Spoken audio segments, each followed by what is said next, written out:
Salmo 103.3 Comentario traductor, P. Miguel Fuertes Lanero, Osa Cartago. Entre septiembre y diciembre del 412, Z, tal vez anterior al 412, R, o quizá un poco posterior al 411, B. 1. Recuerda vuestra caridad que os debo la exposición de la parte restante de este salmo, y no necesito excitar vuestra atención con algunas palabras previas, ya que os veo pendientes de mis labios con el mayor interés de comprender los misterios proféticos. Por tanto, repito, no necesita mi discurso excitar la atención de aquellos a quienes ya se lo ha excitado el Espíritu de Dios. Tratemos más bien lo que apremia. Se habló de las fuentes que brotan en los valles, y de las aguas que corren entre los montes. Hasta aquí ya se explicó. Comenzaré a partir de aquí. 2. V.11. El Salmo prosigue, beberán todas las bestias de la selva. ¿Qué beberán? Las aguas que corren entre los montes. ¿Qué beberán? Los manantiales que brotan en los valles. ¿Y quiénes beberán? Las bestias de la selva. Vemos, ciertamente, en la creación que las bestias de la selva beben las aguas de las fuentes, y de los arroyuelos que corren entre los montes. Pero como le agradó a Dios ocultar su sabiduría bajo la figura de tales cosas, pero no privar de ella a los estudiosos, sino cerrarla a los negligentes, y abrírsela a los que llaman, así también le agradó a nuestro Dios y Señor exhortaros por mí, para que en todas las cosas que se narran como si se tratase de la creación corporal y visible, indaguemos algo espiritual y oculto, y al hallarlo, nos alegremos. Por bestias de la selva entendemos los gentiles, y esto lo atestigua en muchos lugares la Escritura. Pero hay dos pruebas muy evidentes que nos lo atestiguan. La primera es el arca de Noé, en la que nadie de nosotros duda que está prefigurada la Iglesia, pues no se habrían encerrado en ella toda clase de animales si no hubieran sido simbolizados en aquella trabazón de unidad todos los gentiles, a no ser que pensemos que, si hubieran perecido en absoluto por el diluvio todos estos géneros de animales, habría faltado poder a Dios para mandar que los produjera la tierra, según los produjo primeramente por su palabra. 2.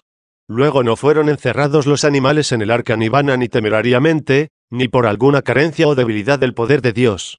Porque después, cuando llegó el tiempo, y ya debo mostrar el otro testimonio evidente, cuando llegó el tiempo de que aquello que fue prefigurado en el arca, se cumpliese ya en la Iglesia, dudando el apóstol S. Pedro de entregar los misterios del Evangelio a los incircuncisos, es más, creyendo que de ninguna manera se les debía entregar, sintiendo hambre cierto día, al querer comer, subió a orar. Esto es bien conocido de todos los que oyen o leen los Hechos de los Apóstoles. Y estando en oración, le sobrevino aquella enajenación o arrobamiento del Espíritu, que los griegos llaman éxtasis, es decir, se apartó su mente de la costumbre ordinaria y corporal de ver, para contemplar cierta visión, desvinculándose de lo presente. Entonces vio un recipiente a modo de sábana que descendía del cielo, sostenido de las cuatro puntas, en el que se hallaban toda clase de animales, todo género de bestias, y se oyó voz que le decía: Pedro, mata y come.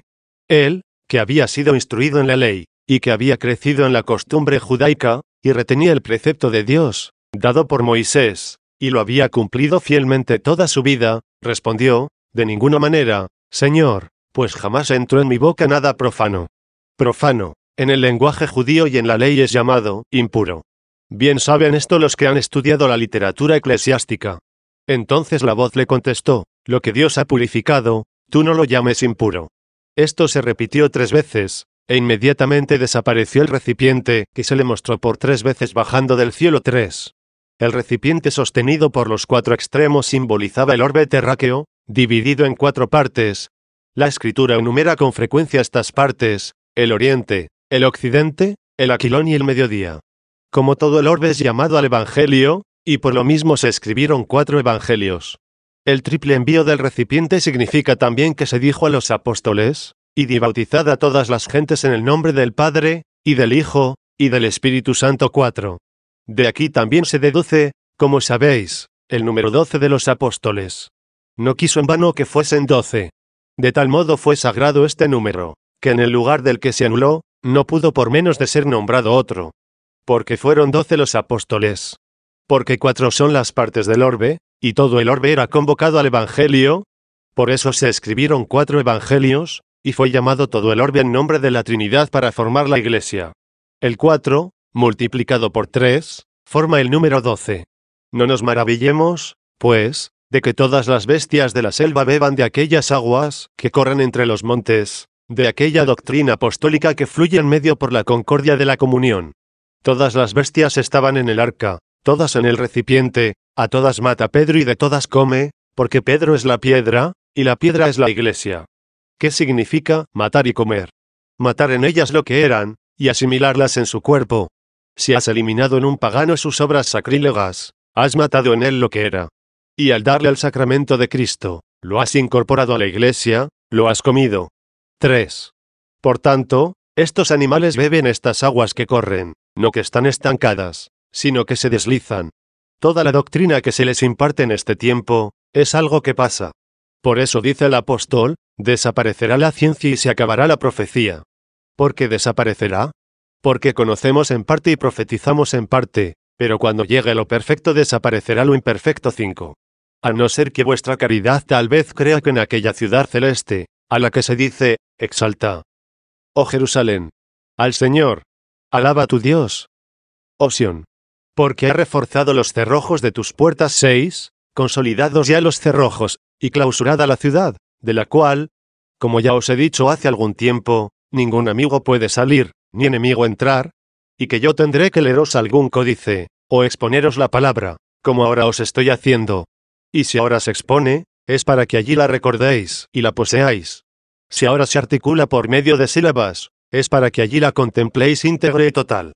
No va a faltar allí la palabra de Dios, pero no se expondrá ni por letras, ni por sonidos, ni por códices, ni por un lector o expositor.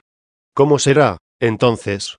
Como en el principio existía la palabra, y la palabra estaba con Dios, y la palabra era Dios. Pues no vino a nosotros alejándose de allí, porque en este mundo estaba, y el mundo fue hecho por él. 7. Esta palabra ha de ser contemplada por nosotros. Pues aparecerá el Dios de los dioses en Sión. 8. ¿Cuándo?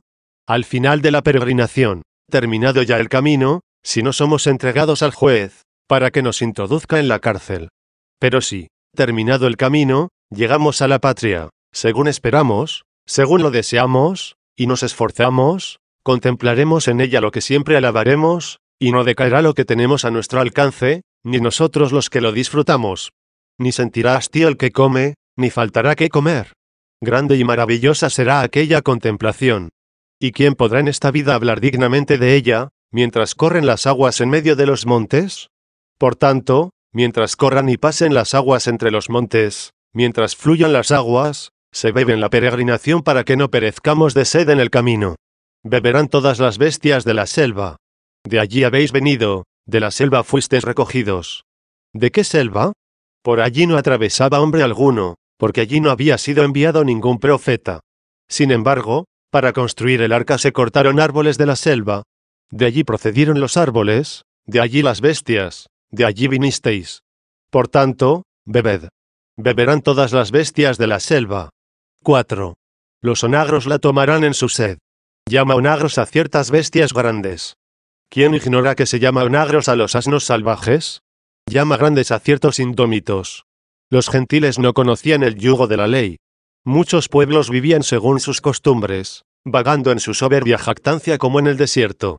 Todos realmente son bestias, pero se les llamó onagros para resaltar su magnitud. También ellos beberán para calmar su sed, pues para ellos también corren las aguas. De aquí bebe la liebre y de aquí el onagro salvaje. La pequeña liebre y el onagro grande, la tímida liebre y el fiero onagro, ambos beben aquí, pero cada uno para apagar su sed. No es que diga el agua, ofrezco únicamente a la liebre y al onagro lo rechaza. Ni tampoco dice, que se acerque el onagro, y si se acerca la liebre, será arrojada fuera. Tan sosegada y apacible corre, que sacia al onagro y no atemoriza a la liebre. Y aquí resuena la voz estrepitosa de Tulio, leemos a Cicerón, en un diálogo, sea suyo, sea de Platón o de cualquiera de estos autores, lo oyen los ignorantes, los apocados de ánimo. ¿Quién se atrevería a acercarse a beber? Hay estrépito de agua, quizás alborotada, pero que corre tan vertiginosamente, que un animal tímido no osaría acercarse y beber. En cambio, ¿a quién le ha resonado esta palabra? En el principio hizo Dios el cielo y la tierra. 9, ¿y no se ha atrevido a beber? Lo que ahora resuena del Salmo son ocultos misterios. No obstante, suena de tal modo que resulte agradable también a los niños, y puedan acercarse a beber los ignorantes, y cuando ya estén saciados, eructen prorrumpiendo en cánticos de alabanza. Beben, pues, los animales pequeños y los más grandes, pero los grandes en mayor abundancia, porque los onagros la tomarán para apagar su sed. Que los pequeños beban lo que se dijo: varones, amad a vuestras esposas como Cristo amó a la iglesia. Las mujeres estén sometidas a sus varones. 10. Beban, sí, los más pequeños. Se le preguntó una vez al Señor si es lícito repudiar a la esposa por cualquier causa. El Señor lo prohibió, y dijo que no era lícito. ¿No sabéis?, dijo, que Dios los hizo desde el principio varón y mujer. Lo que Dios ha unido, no lo separa el hombre. Y después añadió: quien repudia a su esposa, a no ser por causa de fornicación, la convierte en adúltera, y si él se casa con otra, comete adulterio. 11. Afianzó el vínculo. Conviene que sepa esto quien está unido, y es conveniente verlo antes de casarse. ¿Estás casado? No busques separarte. ¿Estás soltero? No busques esposa. 12. Si aún no eres onagro y estás libre de la mujer, puedes sentirte como una liebre y beber como ella. Y si te unes a una mujer, no pecas. Pero los discípulos, después de haber oído decir el Señor que no es lícito disolver el matrimonio, a no ser por causa de fornicación, le dijeron: si tal es la situación con la mujer, no conviene casarse. Y a esto respondió el Señor: no todos entienden esto. 13. Decís la verdad sobre que si tal debe ser la actitud con la esposa, no conviene casarse. Pero, ¿acaso han de beber solo los asnos salvajes? No todos comprenden esta palabra, muchos no la entienden. ¿Y quiénes la entienden? La tomarán los onagros para su sed. ¿Qué significa, la tomarán los onagros para su sed? El que pueda entender, que entienda. 5. V.12. El texto del Salmo continúa así: sobre ellos habitarán las aves del cielo. ¿Sobre quién es? ¿Sobre los onagros, o más bien sobre los montes?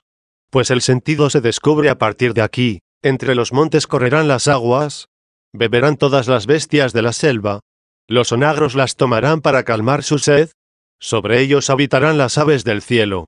Lo más coherente es que entendamos sobre los montes, ya que es lo más adecuado a esta criatura. Las aves pueden habitar sobre los montes, no sobre los asnos salvajes. Esto lo entenderíamos si la necesidad nos forzase a ello. Luego sobre los montes habitarán las aves del cielo. Veremos cómo estas aves habitan sobre los montes, pero muchas de ellas habitan en los campos, muchas en los valles, muchas otras en los bosques y en los jardines. No todas en los montes. Hay algunas aves que solo habitan en los montes. Este nombre quiere significar a ciertas almas espirituales. Las aves son corazones espirituales que disfrutan del aire libre. Gozan de la serenidad del cielo estas aves, pero su alimento está en los montes. Y allí se van a habitar. Ya conocéis lo que son los montes. Ya está explicado. Montes son los profetas, los apóstoles, los predicadores de la verdad. Todo el que desee ser espiritual, habite allí, no desviándose al seguir los impulsos de su corazón. Anide allí, encamínese allá volando. Tenemos unas aves que significan algo espiritual. No se dijo en vano: se renovará tu juventud como la del águila. 14. No en vano se dijo de Abraham que no dividió las aves. Abraham, en aquel sacrificio ya lleno de misterio, recibió 3 animales: un carnero de 3 años, una vaca de 3 años, una cabra de 3 años, y además una tórtola, y una paloma. Dividió el carnero y puso las 2 mitades una frente a la otra, dividió la cabra y la vaca, e hizo lo mismo con sus 2 mitades. Y añade la Escritura: pero las aves no las dividió. También se cita la edad trienal de los animales, y no se menciona la edad de las aves. ¿Por qué será esto?, os pregunto, hermanos, sino porque en las aves se simbolizan algunos espirituales, cuya edad temporal se calla, porque meditan en las realidades eternas, y traspasan con el deseo y el entendimiento todo lo temporal. Son los varones espirituales, que juzgan de todo y de todos, pero por nadie son juzgados. 15. Por eso únicamente ellos no se dividen en herejías y cismas. En el carnero se simbolizan las autoridades, pues conducen el rebaño. En la vaca el pueblo judío, pues poseía el yugo de la ley, bajo el cual soportaba su peso. En la cabra, la iglesia de los gentiles, que saltaba con cierta libertad, y se alimentaba con el amargo acebuche. Se dijo que estos animales tenían 3 años, porque la gracia fue revelada en la tercera edad del mundo. La primera es el tiempo anterior a la ley. La segunda desde que fue dada la ley. Y la tercera, la actual, desde que se comenzó a predicar el reino de los cielos. Pero diremos que no se divida el carnero. ¿No fueron, acaso, los obispos los autores de los cismas y de las herejías? Por otra parte, si los pueblos no se hubieran dividido, es decir, si la vaca y las cabras no se hubieran dividido, quizás se habrían avergonzado las autoridades por sus divisiones, y habrían vuelto a la unidad. Se dividieron las autoridades, se dividieron los pueblos, y, siguiendo un ciego a otro ciego, los dos caerán en la fosa 16, se colocaron los unos frente a los otros. Pero no dividió las aves. Los espirituales no conocen la división, no piensan en los cismas. Conservan la paz en sí mismos, y la mantienen en cuanto pueden con los demás, y si en los otros se debilita, la mantienen íntegra en sí mismos. Si allí hubiera, dice el Señor, un hijo de paz, reposará sobre él vuestra paz. De lo contrario, retornará a vosotros. 17. No hay hijo de la paz. Quiso dividir. A ti retornará tu paz, porque no quiso dividir las aves. Vendrá también el fuego, porque allí se sentó Abraham hasta la tarde, y sobrevino el gran terror del día del juicio. Aquella tarde simboliza el fin del mundo. Y aquel horno ardiente, la venida del día del juicio. También el horno de fuego dividió al pasar por medio de los animales que se hallaban divididos. 18. Si el horno atravesó por medio, dividió a unos a la derecha, y a los otros a la izquierda.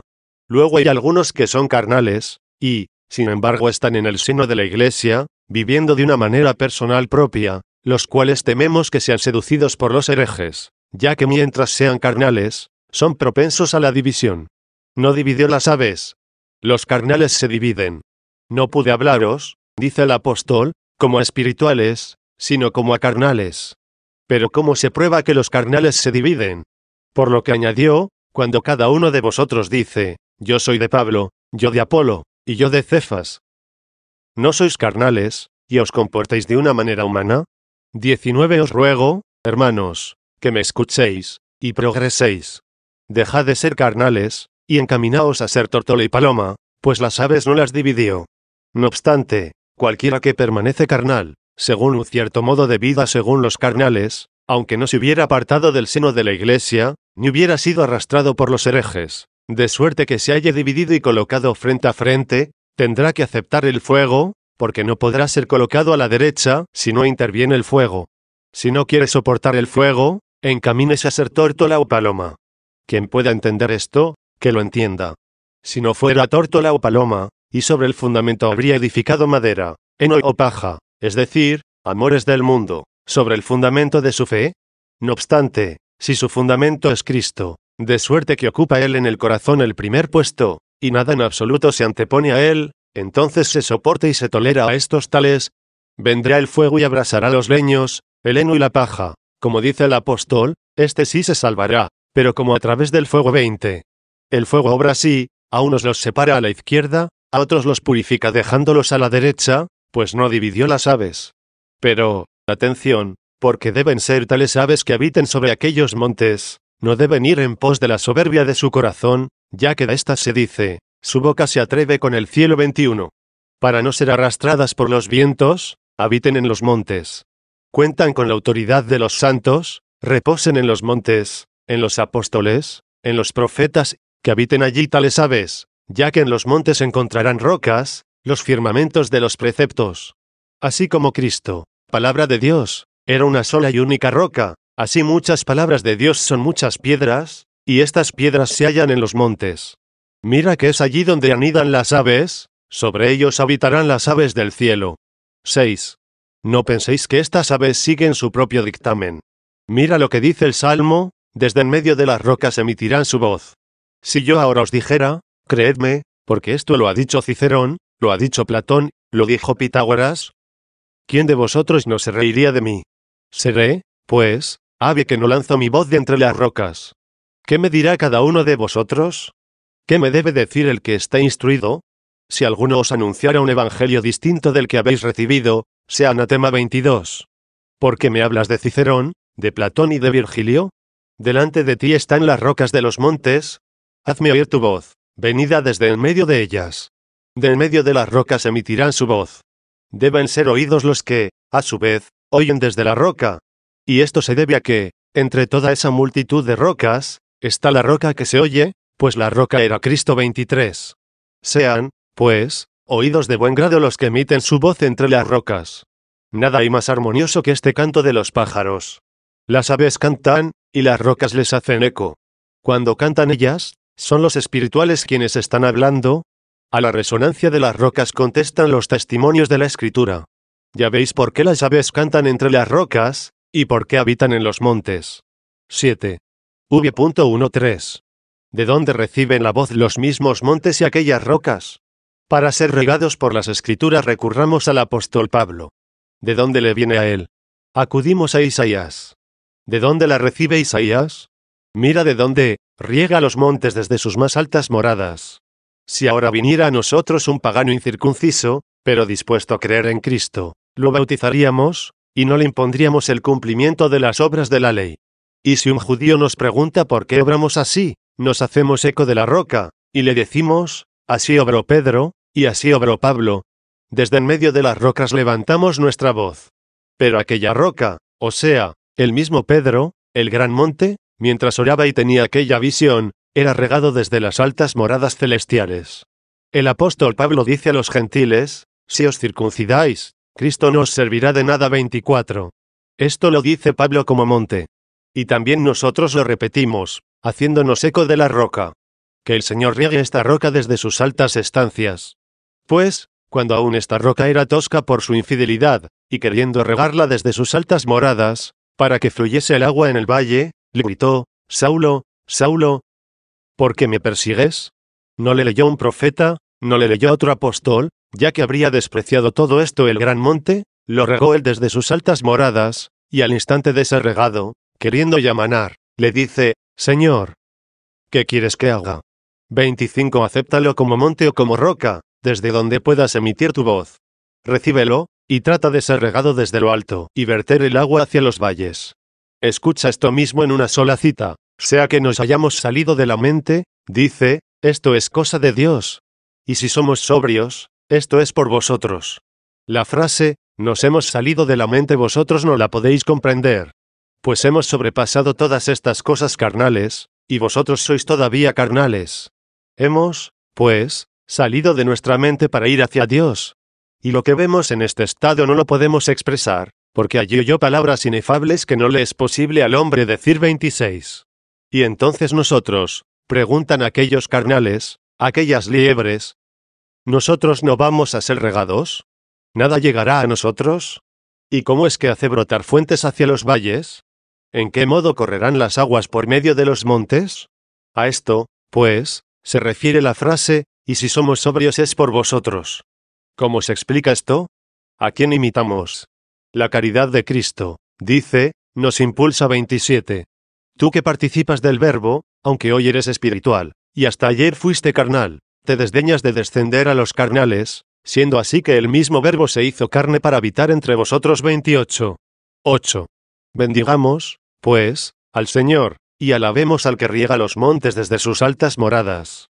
De allí vendrá el riego a la tierra, de allí se saciarán también los humildes, pues así prosigue el Salmo y dice, del fruto de tus obras se saciará la tierra. ¿Qué significa, del fruto de tus obras? Nadie debe gloriarse de sus obras, el que se gloría, gloríese en el Señor. 29. Es de tu gracia de lo que se sacia, cuando se sacia, no vaya a decir que le fue dada la gracia por sus méritos. Si se llama gracia, es porque se da gratuitamente. Si se da por las obras, es una recompensa. 30. Recíbela, pues, gratuitamente, ya que siendo impío, eres justificado. Del fruto de tus obras se saciará la tierra. 9. V.14. Haces brotar heno para los jumentos, y forraje para los que sirven a los hombres. Esto es cierto, lo veo, lo compruebo en la creación. La tierra produce heno para los jumentos, y forraje para los que están al servicio de los hombres. Pero también percibo que hay otros jumentos del Señor, simbolizados en lo que se dice, no pondrás bozal al buey que trilla.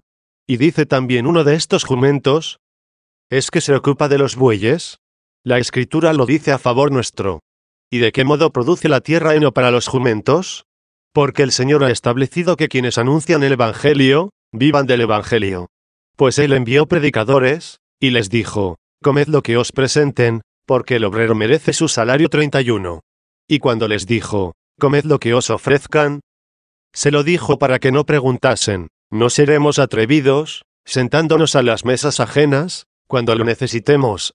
¿No seremos descarados? Y les contesta, no, no es dádiva de ellos, sino vuestro salario. ¿Salario? ¿De qué? ¿Qué dan?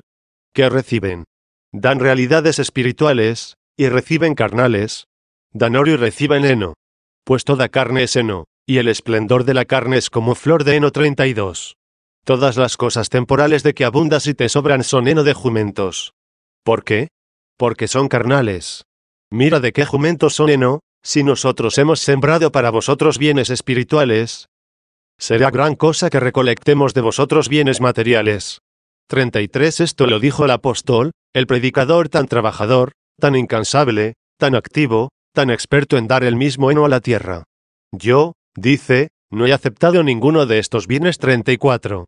Así demostró que se le debían, pero que no los recibió, y tampoco condenó a quienes aceptaron lo que se les debía. Pues habían de ser condenados solamente los que exigían lo indebido, pero no los que recibían su salario.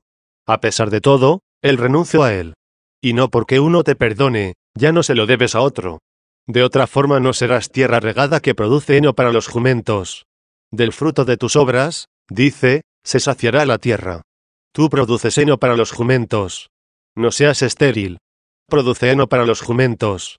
Y si los jumentos no quieren utilizar tu heno, que no te encuentren a ti estéril. Recibes bienes espirituales, da tú los materiales, son derechos del soldado, y es a él a quien le das. Tú así eres proveedor de Cristo. ¿Quién milita alguna vez a expensas propias? ¿Quién planta una viña y no come de su fruto? ¿Quién apacienta el rebaño y no recibe de su leche? 35. No digo esto para que se haga así conmigo. Hubo un soldado que le daba alimento incluso al proveedor. Pero, no obstante, que el proveedor le suministre el alimento. Quiero deciros antes esto, que son jumentos, no pondrás bozal al buey que trilla. Dice, tú produces heno para los jumentos, y, como explicando esto, añade, y forraje para los que sirven a los hombres, para que entiendas lo que antes se dijo, tú produces heno para los jumentos, lo declaró en esta repetición. Puesto que a lo denominado arriba heno, lo llamó después hierba o forraje, y a lo que dijo para los jumentos, lo expresó diciendo para el servicio de los hombres. Luego, por obligación, no libremente. Entonces, ¿cómo es que se dice, vosotros habéis sido llamados a la libertad? Pero escucha al mismo apóstol, siendo yo libre de todos, me hice esclavo de todos, para conquistar el mayor número posible. 36. Pues bien, a quienes dijo, fuisteis llamados a la libertad, ¿qué les añadió? No convirtáis la libertad en una ocasión para la carne, antes bien, haceos siervos unos de otros por amor. 37. A los que había hecho libres, los hizo siervos, no por condición, sino por la redención de Cristo. No por necesidad, sino por caridad. Por caridad, dice, servíos unos a otros. Pero es a Cristo a quien servimos unos a otros, dice, no a los pueblos, no a los carnales, no a los débiles. Sirves bien a Cristo, si sirves a quienes Cristo sirvió. ¿Acaso no se dijo de él que sirvió bien a muchos? Esto se lee en el profeta. De nadie, excepto de Cristo, suele entenderse esto. Pero oigamos también su propia voz en el Evangelio, el que de vosotros quiera ser el primero, sea vuestro servidor. 38. Te ha hecho siervo mío el que te liberó con su sangre. Decidme esto a mí, porque decís la verdad. Escucha al mismo apóstol en otro lugar. A nosotros, por Jesús, nos predicamos como siervos vuestros. 39. Amad bien a vuestros siervos, pero en nombre de vuestro Señor. Concédanos el Señor que sirvamos bien. Pues querámoslo o no, somos siervos. Y, con todo, si lo somos queriendo, no es por necesidad, sino por amor. Ya que, en cierto modo, cuando el Señor dijo, el que quiera ser el mayor entre vosotros, sea vuestro servidor, se mostraba la soberbia apasionada de sus siervos. Los hijos de Zebedeo reclamaban los más altos puestos, ya que expresando por la madre lo que ellos deseaban, el uno pretendía sentarse a la derecha, y el otro a la izquierda del Señor. Y él no les negó los puestos, sino que primero les mostró el valle de los sufrimientos, como diciéndoles, ¿queréis venir a donde yo estoy? Venid por donde yo camino. ¿Qué quiere esto decir? Por el camino de la humildad. Yo descendí de lo más alto, y, tras ser humillado, voy a subir. A vosotros os encontré en la tierra, y queréis volar antes de crecer.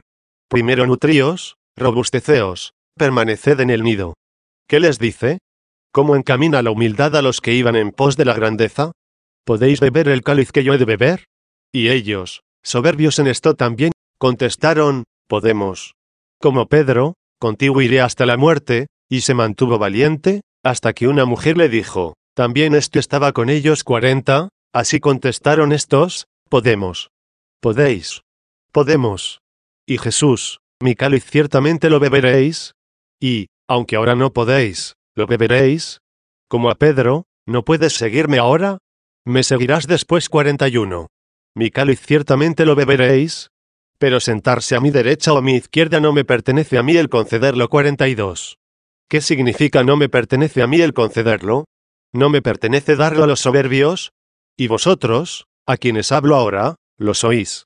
Por eso dije, no me pertenece a mí el daroslo. Pero quizá dirían, seremos humildes. Sí, pero ¿no seréis ya vosotros? Y yo dije, a vosotros. No dije que no lo daré a los humildes, sino que no lo daré a los soberbios. Y el que de soberbio se cambia a humilde, ya no será lo que era. 10. Así pues, los predicadores de la palabra son jumentos y siervos. Si fue regada la tierra, produzca heno para los jumentos, y hierba para el servicio de los hombres. Este debe ser el fruto para que pueda cumplirse lo que se dijo en el Evangelio, para que también ellos os reciban en las mansiones eternas 43. Mira a ver qué haces del heno. Fíjate a ver qué compras con algo tan vil, os recibirán, dice, en las moradas eternas. Es decir, en el mismo lugar donde ellos han de estar. ¿Por qué esto? Porque quien hospeda al justo por su condición de justo, recibirá la recompensa de justo, y quien hospeda al profeta por ser profeta, recibirá recompensa de profeta, y el que dio tan solo un vaso de agua fresca a uno de estos pequeñuelos, únicamente por ser mi discípulo, os aseguro que no quedará sin recompensa 44. ¿Qué recompensa no perderá? Os recibirán en las moradas eternas. ¿Quién no se apresurará? ¿Quién no correrá gozoso? Si sois tierra, regaos con el fruto de las obras de Dios. No digáis, no hay con quienes lo podamos hacer. Nuestros predicadores, los jumentos que trillan, los hombres que nos sirven, no tienen necesidad de nosotros. No obstante, mira a ver, no sea que alguno esté necesitado. Y en último caso, también el que no tiene necesidad, que encuentre en ti lo que no quiere recibir. Pues así recibe la buena voluntad, al recibir tú la paz. Y, aunque no busca la dádiva, sin embargo pregunta por el fruto 45. Mira bien a ver, no sea que alguien esté necesitado, y no digas, si me pide, le daré. Esperas, entonces, que te pida. Alimentas así al buey de Dios, lo mismo que al mendigo que pasa. Al que te pide, tú le das, porque está escrito, da todo el que pida 46. ¿Y de aquel otro? ¿Qué se escribió? Dichoso el que atiende al necesitado y al pobre 47. Busca a quien dar, puesto que es bienaventurado el que se preocupa por el necesitado y el pobre, el que se adelanta a la voz del que le va a pedir. Y si entre vosotros se hallan tan necesitados los soldados de Cristo, que se ven forzados a pedir, atención, no sea que os juzguen antes de pediros. Y tú preguntas, ¿cómo indagar? Estate atento, sé prevenido, investiga, mira a ver cómo vive cada uno, cómo lo pasa y cómo se encuentra. Esta curiosidad no es censurable. Tú debes ser una tierra que produce heno para los jumentos, y forraje para el servicio de los hombres. Sé diligente y preocúpate del necesitado y del pobre. ¿Se acerca uno a ti y te pide? Anticípate tú a otro para que no pida. De hecho, se dice de aquel que te pide, da todo el que te pida.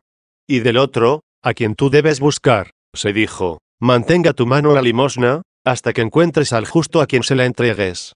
Hay que dar también a estos pobres que piden, ya que Dios no lo prohibió.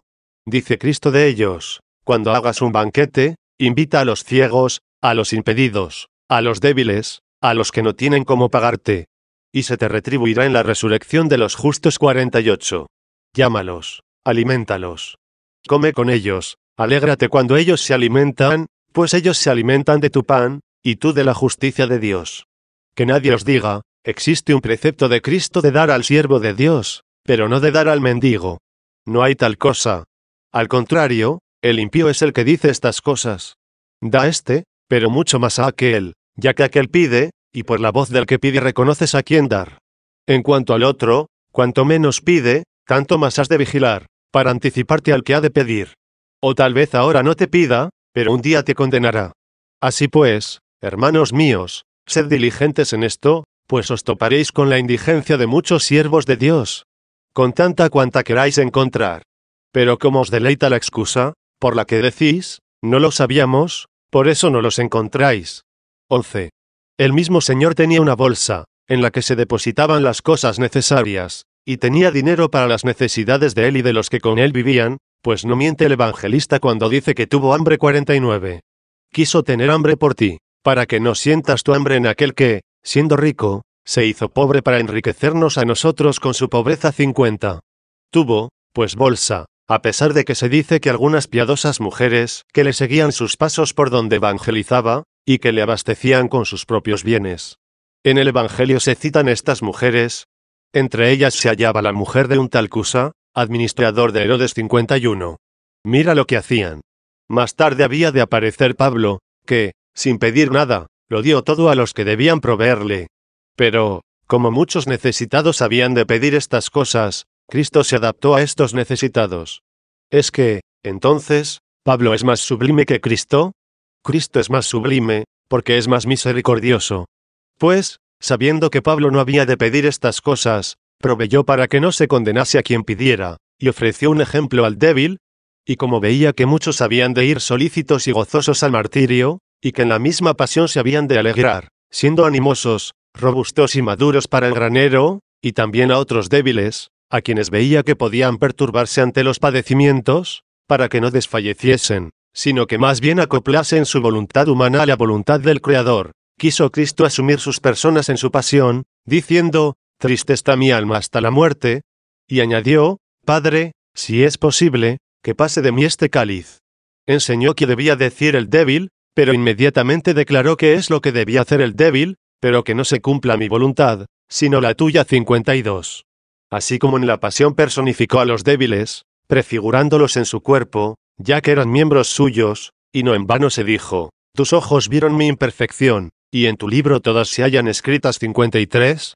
Así también en la posesión de las bolsas, y en el exigir, en cierto modo los víveres, que no han de pedirse, sino ofrecerse, se acogió a la indigencia.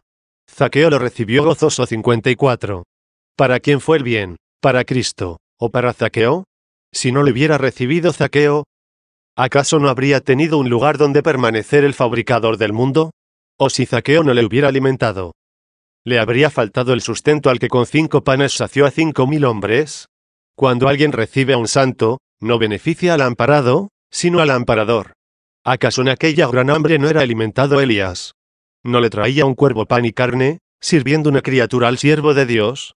55. Sin embargo fue enviado a que le alimentase una viuda, para que le ayudara con algo, no como a un soldado, sino como a un proveedor. 12. Hablábamos, hermanos, del sostenimiento de los pobres.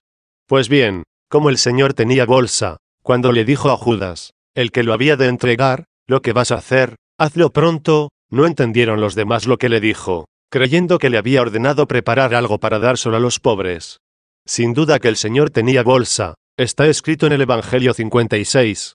¿Podrían los demás haber sospechado esto de entregar a los pobres, si no hubiera sido una costumbre del Señor?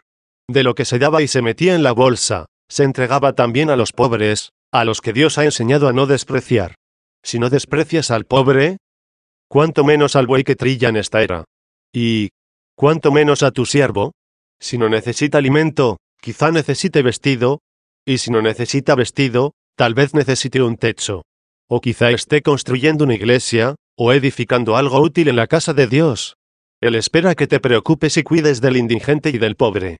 Tú, al contrario, tierra dura, pedregosa, no regada, o regada en vano, te disculpas, escuchándote a ti decir, no lo sabía, lo desconocía, nadie me lo ha dicho. ¿Nadie te lo ha dicho? Pero Cristo no deja de hablar, el profeta no deja de decir, dichoso el que cuida del necesitado y del pobre. 57. No ves el arca vacía de tu superior, pero ves, sin duda, como un edificio que se levanta, en el cual podrás entrar y orar. ¿Acaso pasa desapercibido a tus ojos? A no ser que penséis, hermanos, que vuestras autoridades religiosas acumulan riquezas. Conozco a muchos que no solo no acumulan, sino que están con dificultades en las necesidades cotidianas. cosa que en absoluto se sospecha de ellos. A estos los encontraríais si quisierais, si vigilaseis en vuestro entorno, y estuvierais atentos para dar fruto. Os he dicho lo que he podido y como he podido. Creo, además, que me he sincerado con vosotros, pero, como dice el apóstol, no os lo he manifestado para que lo hagáis conmigo. Quiera Dios que no os haya dicho estas cosas en vano. Conceda a Dios que seáis tierra regada, no pétrea, como la de los judíos, por lo que merecieron recibir tablas de piedra, sino fértil, tierra regada, que dé fruto al agricultor. Ellos, con un corazón de piedra, significado en las tablas de piedra, a pesar de todo, daban los diezmos. Vosotros gemís, y aún no ha salido nada de vosotros.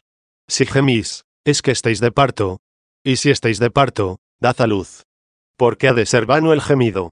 ¿Por qué ha de ser estéril? Están doloridas las entrañas. ¿Y no hay nada que salga a luz? Riega los montes desde sus altas moradas. Del fruto de tus obras se saciará la tierra. Dichosos los que realizan obras. Dichosos los que oyen estas cosas con fruto. Dichosos los que no claman en vano. Del fruto de tus obras se saciará la tierra.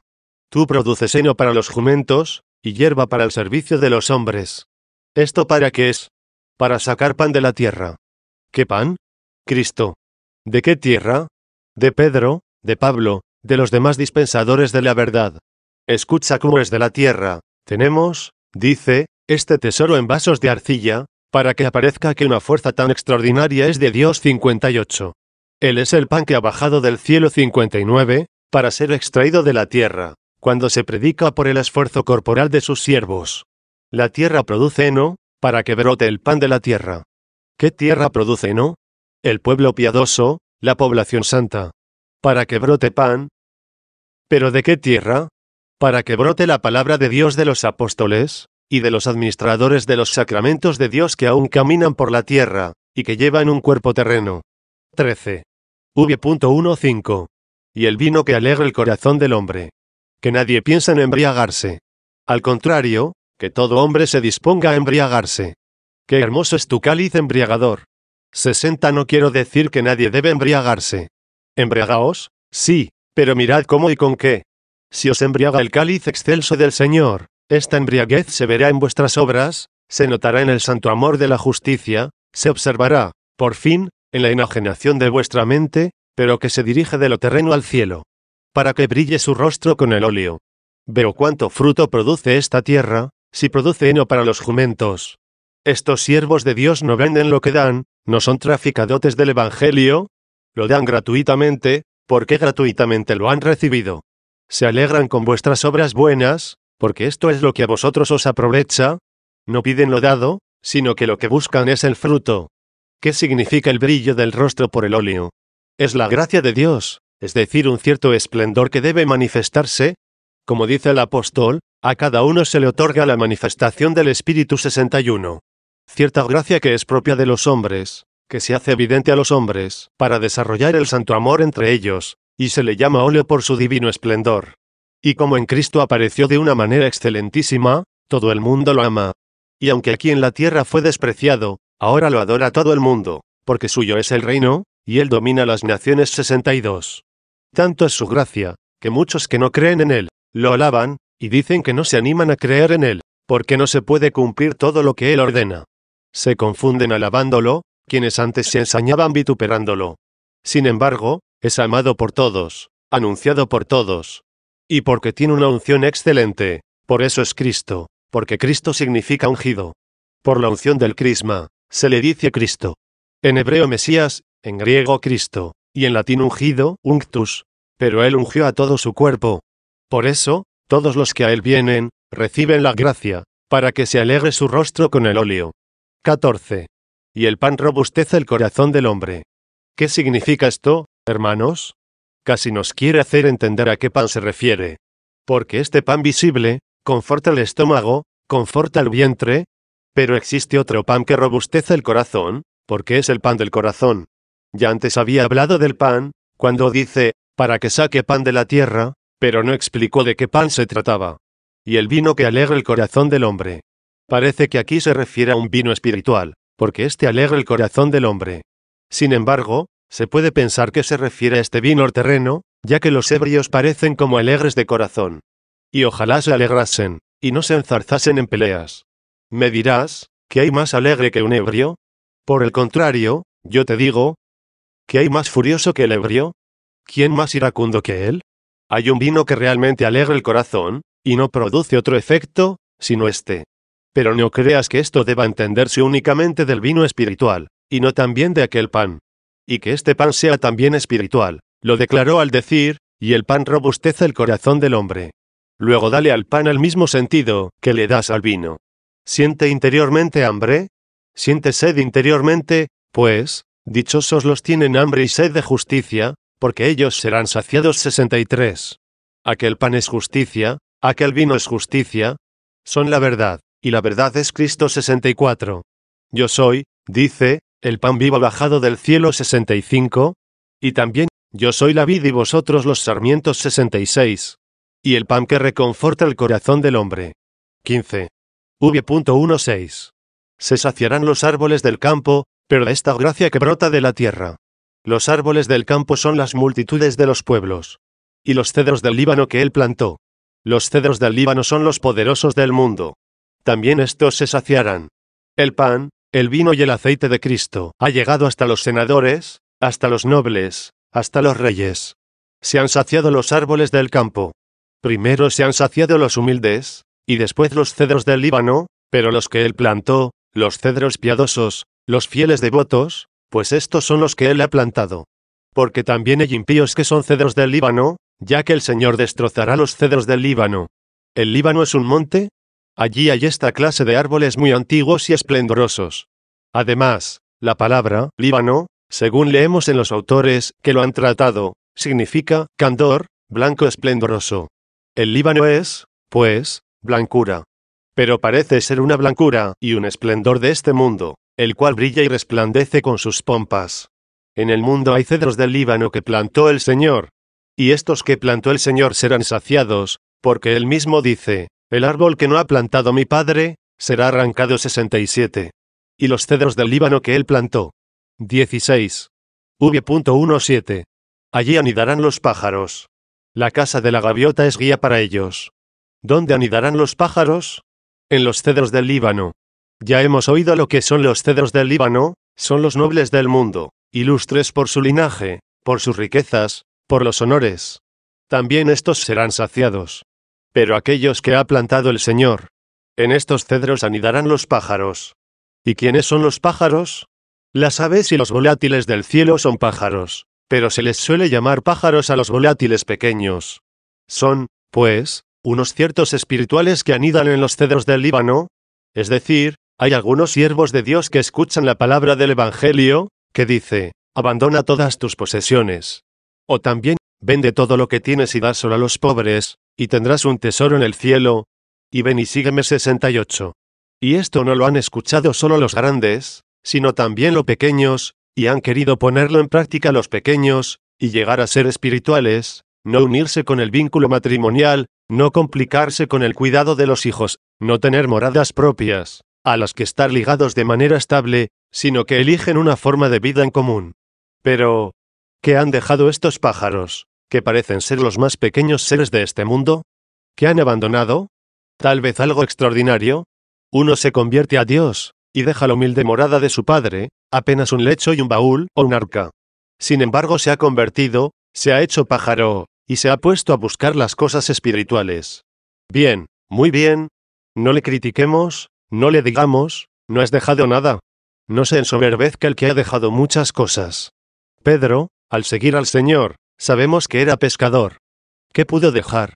¿A su hermano Andrés, o a los hijos de Zebedeo, Santiago y Juan, también pescadores? 69.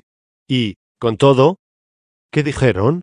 Ya ves, nosotros lo hemos dejado todo, y te hemos seguido. 70. Y el Señor no le contestó, te has olvidado de tu pobreza. ¿Qué has abandonado, para recibir en recompensa todo el mundo? Mucho ha dejado, hermanos míos, mucho ha dejado el que no solo dejó lo que tenía, sino también lo que deseaba tener. ¿Qué pobre no se infla con la esperanza de los bienes de este mundo?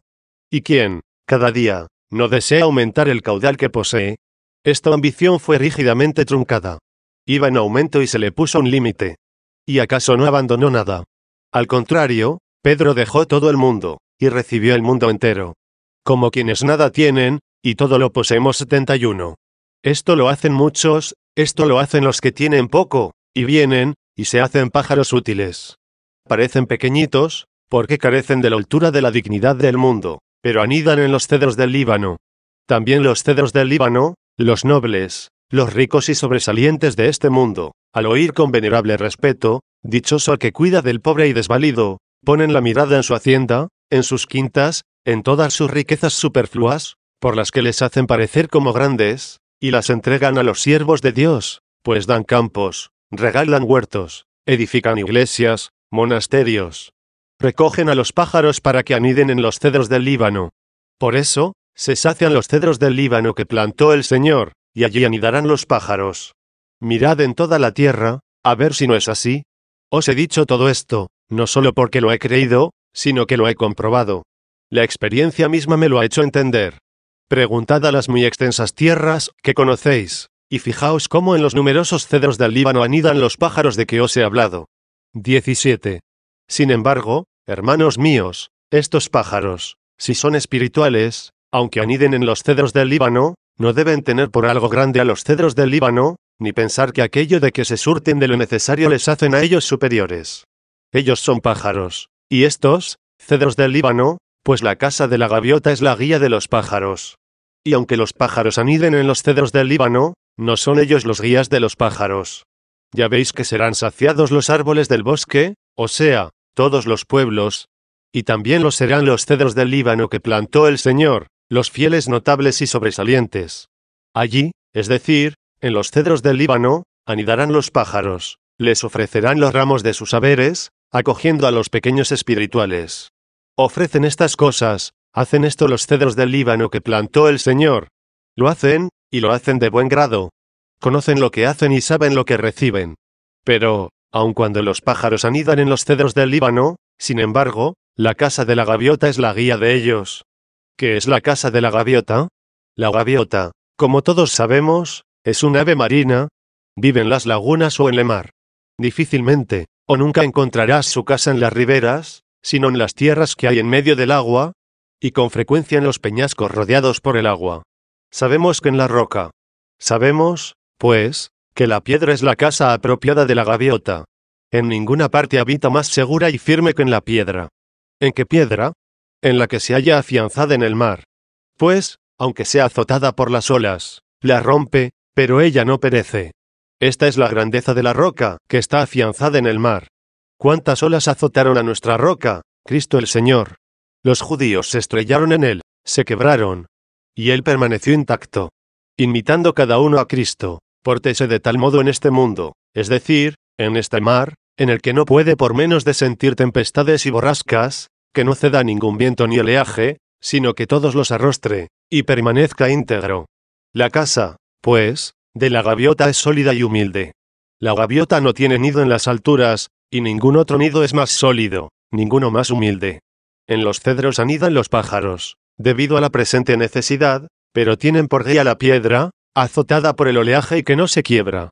Los pájaros imitan los padecimientos de Cristo. Si alguna vez se airasen los cedros del Líbano, y promoviesen algunas inquietudes o escándalos en sus ramas a los siervos de Dios, volarán de allí los pájaros. Pero, ay del cedro que quede desierto de nidos de pájaros. Los pájaros no naufragarán, no perecerán, porque la casa de la gaviota es la guía de ellos. 18. V.18. ¿Y cómo sigue? Los montes altísimos para los ciervos. Los ciervos, que son los grandes, los espirituales, saltan en su carrera todas las vallas espinosas de zarzas y de malezas. Él, dice, me da pies de ciervo, y me coloca en las alturas 72. Que los altos montes mantengan consigo a los más altos preceptos de Dios, que piensen cosas sublimes, que retengan lo que de manera especial sobresale de las Escrituras, que alcancen la justificación en las alturas, pues los montes más altos pertenecen a los ciervos. ¿Y qué decir de las bestias más humildes, como la liebre? Como el erizo. La liebre es un animal pequeño y débil, el erizo es también espinoso. El uno es tímido, el otro es un animal cubierto de espinas. ¿Qué significan las espinas, sino los pecadores? El que peca diariamente, aunque no sea con pecados graves, está cubierto de pequeñas espinas. Por el temor es liebre, por su envoltura de pequeños pecados, es un erizo, y no puede conseguir aquellos preceptos sublimes y perfectos. Y el motivo es que aquellos montes más altos pertenecen a los ciervos. Entonces, ¿qué? ¿Perecerán estos otros animales pequeños? No.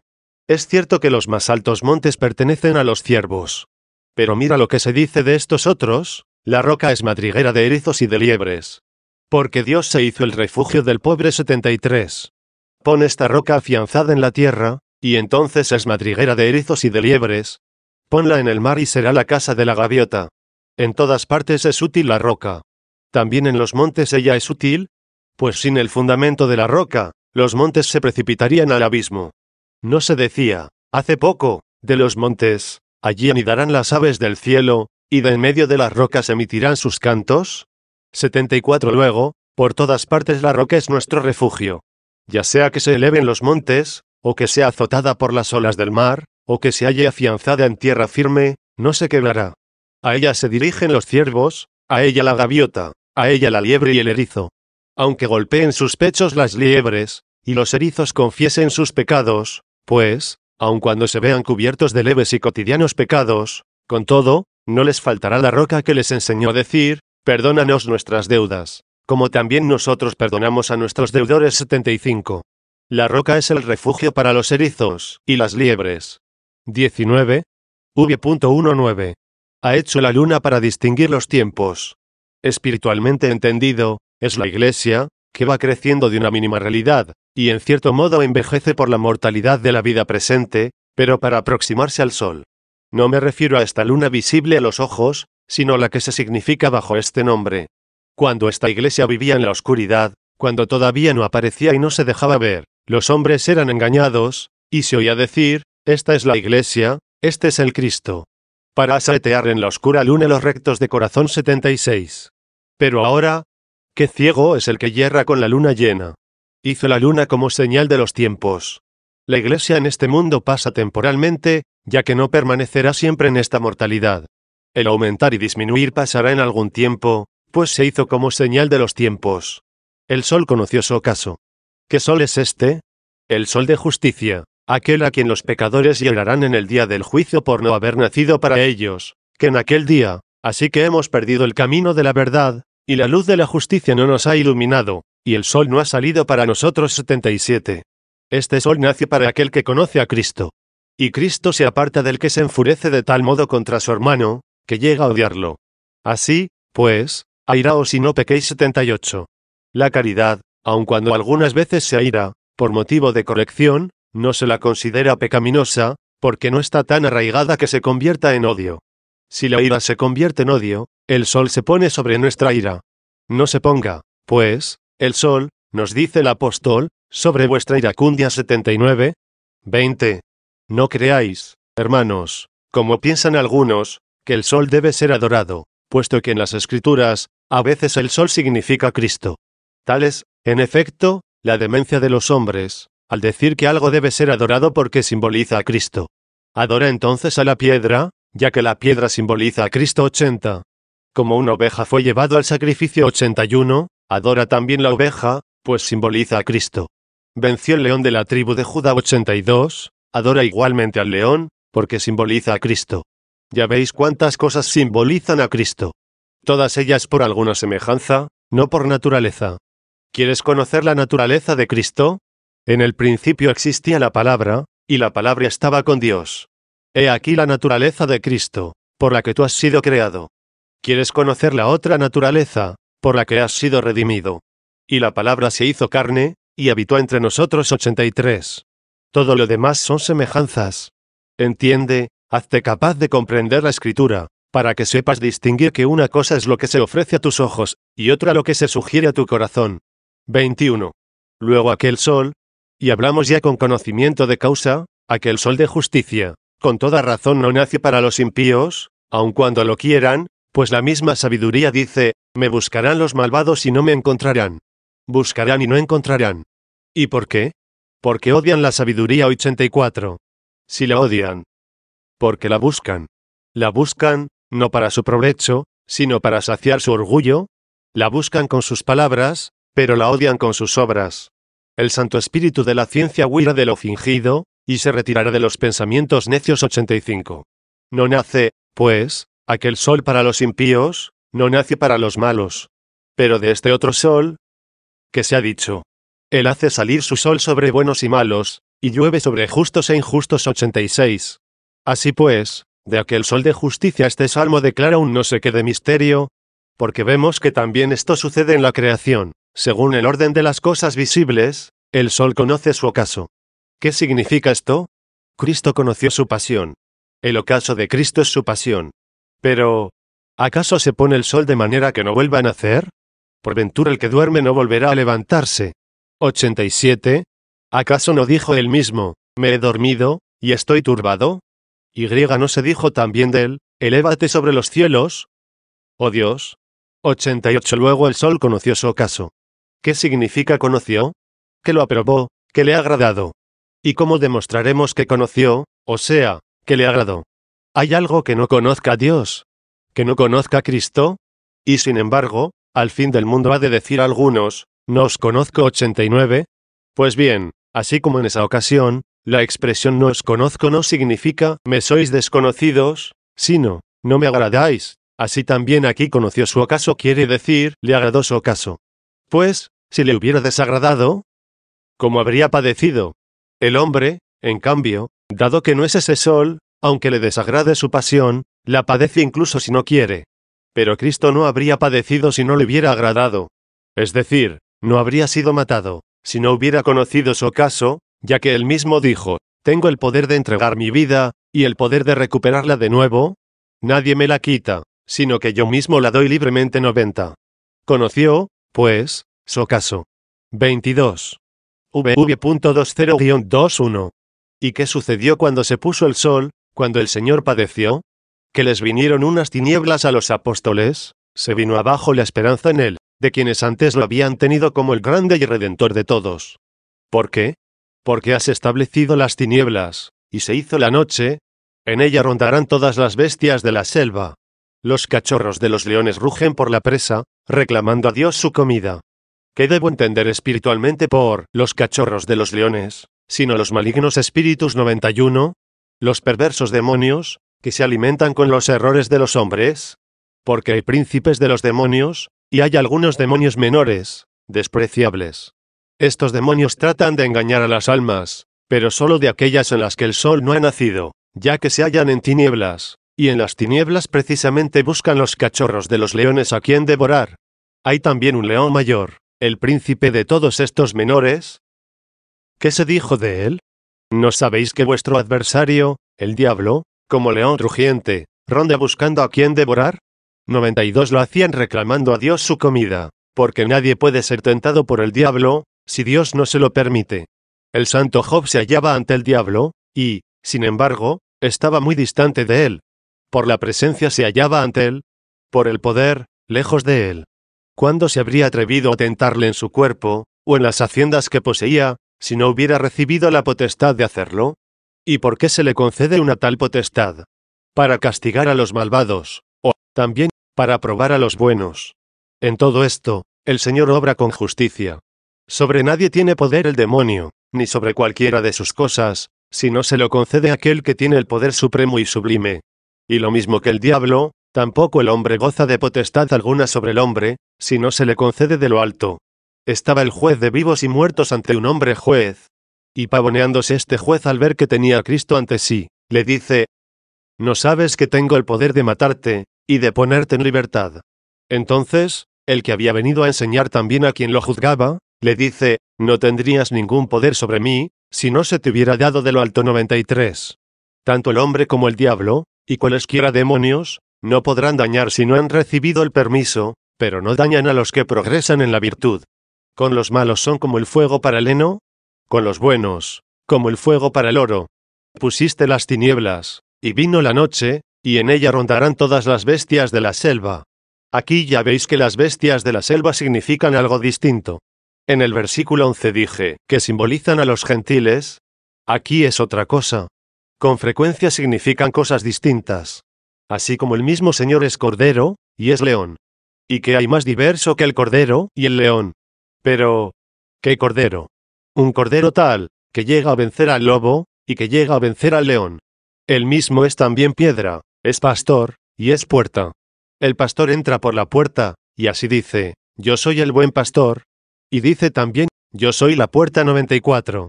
El mismo nombre de león significa Señor, como está escrito, venció el león de la tribu de Judá 95. Y también puede significar el demonio, como está escrito, pisoteó al león y al dragón 96. Debéis aprender cómo se han de entender estas expresiones con sentido simbólico, no sea que, por ejemplo, al leer que la piedra significa Cristo 97, creáis que siempre que se nombre la piedra, se está hablando de Cristo. Simboliza cosas distintas según las circunstancias.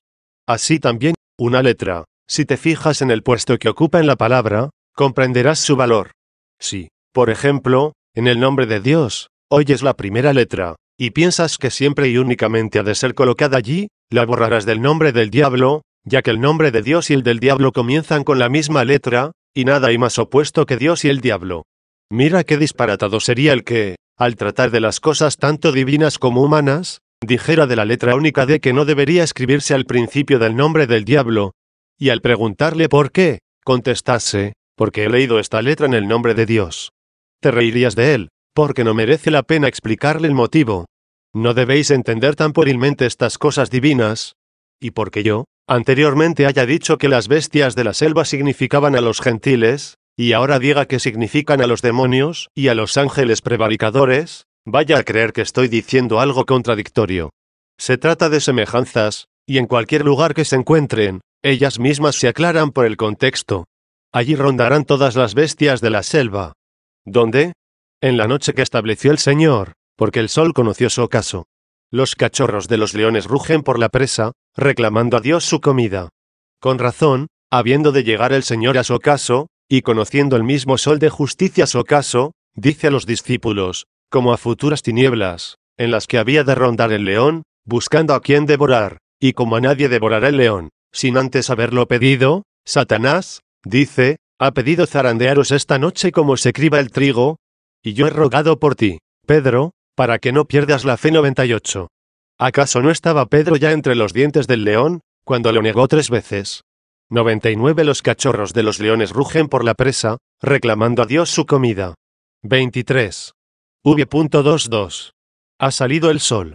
El que dijo, tengo el poder de dar mi vida, y el poder de recuperarla, conoció su ocaso, y la entregó, pero salió el sol, y la recuperó. Salió el sol, porque se había puesto, pero no se extinguió. Todavía es de noche para aquellos que no entienden a Cristo. Todavía no ha nacido el sol para estos. Que insistan, hasta que logren entender, no vayan a ser arrebatados por el león rugiente, porque los cachorros no se atreven a atacar a aquellos, para quienes ha nacido el sol. Así continúa el Salmo, el sol ha salido, y se han reunido, y se acostarán en sus madrigueras. Allí donde sale este sol, siendo Cristo comprendido por todo el orbe de la tierra, y glorificado en todo el mundo, se congregan cada vez más y más los cachorros de los leones. Y entonces dejan de perseguir a la iglesia a aquellos demonios, que ya azuzaban y se ensañaban contra la casa de Dios, obrando en los hijos de la rebeldía. Pues está escrito que, en otro tiempo vosotros vivisteis según el príncipe del poder del aire, que ahora obra en los hijos de la infidelidad 100. Pero ahora puesto que ya nadie de ellos se atreve a perseguir a la iglesia, ha salido el sol, y se han reunido. ¿Y dónde están? Se tumbarán en sus madrigueras. Sus madrigueras son los corazones de los infieles. ¿Cuántos hay que llevan acostados a los leones en sus corazones? No salen de allí, no acometen a esta Jerusalén peregrinante. ¿Por qué? Porque ya salió el sol, y brilla en todo el orbe de la tierra. 24. V.23. Mira, pues, a ver qué sigue.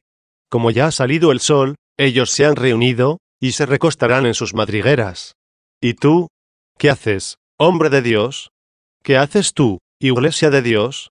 ¿Qué haces tú, cuerpo de Cristo, cuya cabeza está en el cielo? ¿Qué haces tú, hombre, que estás en unidad con Él? El hombre, dice el Salmo, saldrá a su trabajo. Que realice, pues, este hombre las buenas obras, trabajando con tranquilidad mientras la iglesia está en paz. Que siga trabajando hasta el fin.